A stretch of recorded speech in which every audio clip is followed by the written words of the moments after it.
अरे भाग्यवान, मेरे जूते कहाँ रखे हैं? मुझे बाहर जाने में देर हो रही है। तभी मालती कमरे में आती है।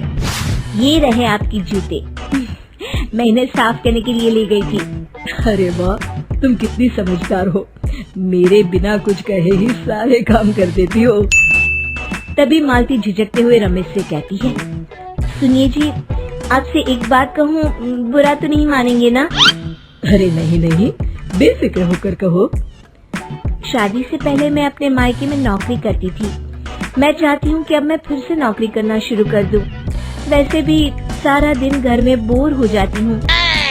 देखो मालती, तुम्हारे नौकरी करने से मुझे कोई एतराज नहीं है, लेकिन तुम्हें एक बात बता दूं, हमारे खानदान में आज तक कभी किसी औरत ने नौकरी नहीं की।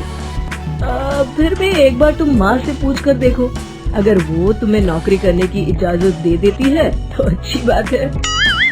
रमेश वहाँ से चला जाता है। फिर उसी शाम मालती अपनी सास के पैर दबा रही होती है।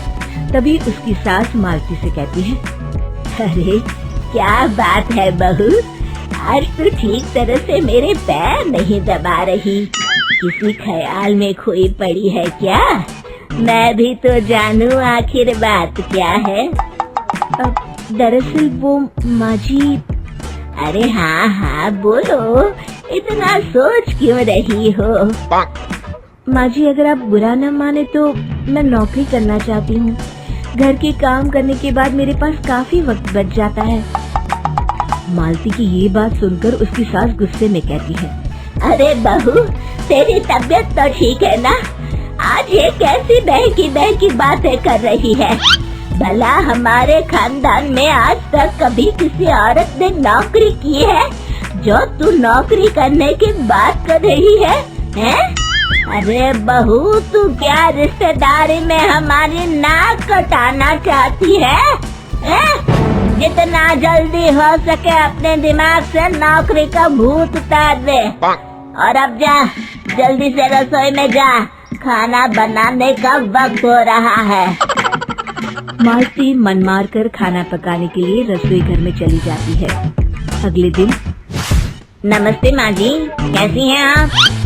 अरे आओ आओ दिवाकर बेटा, बैठो, मैं तुम्हारे लिए चाय मंगाती हूँ। बहू, जरा एक कप चाय तो लेती आना। फिर दिवाकर एक फाइल खोलकर मालती की सास के सामने रख देता है।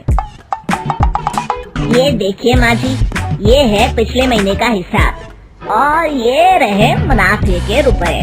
एक बार हिसाब देख लीजिए और इन कागजों पर अपने दस्तखत कर दीजिए। अरे दिवाकर बेटा, मैंने भला आज तक कभी तेरा हिसाब देखा है जो अब देखूंगी? ला बता, कहाँ दस्तखत करूं? तभी मालती चाय लेकर वहाँ आ जाती है और अपनी सास को बिना कागजातों को पढ़े इस तरह लापरवाही से दस्तखत करते हुए देखकर हैरान रह जाती है। अच्छा माँ जी, अब मैं चलता हूँ, फैक्ट्री में बहुत काम है। फिर दिवाकर वहाँ से चला जाता है।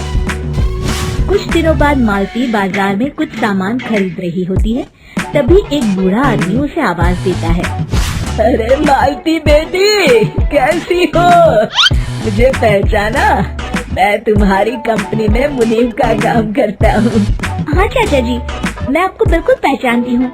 कहिए, कैसे हैं आप? मैं तो ठीक हूँ, कंपनी में कुछ भी ठीक नहीं चल रहा, यहाँ तक कि हमें ठीक वक्त पर तनख्वाह भी नहीं मिलती। ये आप क्या कह रहे हैं? अब क्या बताऊँ, आप लोग तो कभी हिसाब किताब देखने दफ्तर आते नहीं। मेरी मानो तो एक बार आप लोग दफ्तर आकर सारा हिसाब किताब देख लो, आपको असलियत पता चल जाएगी। अच्छा बेटी, अब मैं चलता हूँ, देर हो रही है। फिर वो बूढ़ा वहाँ से चला जाता है। वहीं दूसरी तरफ मालती घर पहुँचकर अपनी सास को सारी बात बताती है। तभी वहाँ रमेश भी आ जाता है, लेकिन मालती की सास मालती की किसी भी बात पर विश्वास नहीं करती। तभी रमेश कहता है, अरे माँ, बिना आग के कभी धुआं नहीं उठता। जब मालती इतना कह रही है तो हमें एक बार दफ्तर चलकर देख लेना चाहिए। वैसे भी हम लोग काफी दिन से अपने दफ्तर नहीं गए हैं। इस तरह किसी एक आदमी के भरोसे काम छोड़ना मुझे भी ठीक नहीं लगता। अगले दिन वे सभी अपने दफ्तर पहुंचते हैं और सीधे दिवाकर के कैबिन में जाते हैं। अचानक सबको एक साथ देखकर दिवाकर चौंक जाता है। अरे माँ जी, आप सब लोग अचानक यहाँ कैसे आ गए? अगर कुछ काम था तो मुझे एक फोन कर दिया होता, मैं आपके घर आ जाता। तभी मालती की सास कहती है, अरे दिवाकर बेटा, आज मैं हिसाब देखने दफ्तर आई हूँ। जरा मुझे पिछले 6 महीनों का हिसाब दिखाना तो बेटा। दिवाकर घबराते हुए हिसाब की फाइल मालती की सास को देता है। मालती की सास फाइल लेकर मालती को देती है और कहती है, ले बहू, देख ले हिसाब। मालती फाइल को बड़े गौर से देखती है और अगले ही पल उसे सारी गड़बड़ी समझ में आ जाती है। वो अपनी सास से कहती है, माँ जी, मुनीम चाचा बिल्कुल सही कह रहे थे। हमारी कंपनी में पिछले 6 महीनों में जितना मुनाफा हुआ है, हमें उसका आधा पैसा भी नहीं मिला। क्यों समझ लीजिए कि 1 रुपये में सिर्फ चवन्नी ही हमारे हाथों में आई है। मालती की बातें सुनकर मालती की सास गुस्से से दिवाकर को पूछती है, क्यों दिवाकर, मेरी बहू जो कह रही है वो सच है? दिवाकर समझ जाता है आज उसका भांडा फूट चुका है। वो गिड़गिड़ाते हुए कहता है, मुझे माफ कर दीजिए माँ जी, मैं पैसों के लालच में अंधा हो गया था।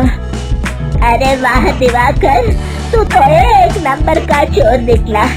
इतने दिनों से मैं तुझ पर आंख बंद करके भरोसा करती रही और तू मुझे ही चुना लगाता रहा।